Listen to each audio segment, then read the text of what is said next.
చరిత్రలో గుర్తుపెట్టుకునే విధంగా ఈరోజు ఈ కార్యక్రమాన్ని P4 తీసుకొచ్చాం. జీరో పావర్టీ, పేదవాళ్ళందరికీ సహాయం చేయాలి. అదే సమయంలో ఎవరైతే ధనికులున్నారో, డబ్బులున్నాయో వాళ్ళు కూడా ఒకటే ఆలోచిస్తారు. డబ్బులు సంపాదించడం అవసరం, పేదరికం నుంచి పైకి రావడం అవసరం. ఆ తర్వాత మీకు తృప్తినిచ్చేది మీరు సమాజానికి ఏమిచ్చారో అదే మీకు తృప్తినిస్తుంది.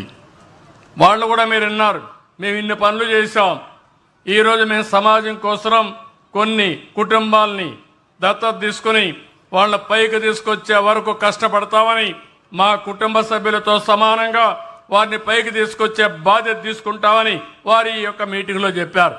అందుకే నేను వాళ్ళందరికీ అరకు కాఫీ ఇచ్చి శాలువలు కప్పి సన్మానించానంటే నా కోసరం కాదు, అది మీకోసరం అని చెప్పి మరొకసారి విజ్ఞప్తి చేస్తున్నా.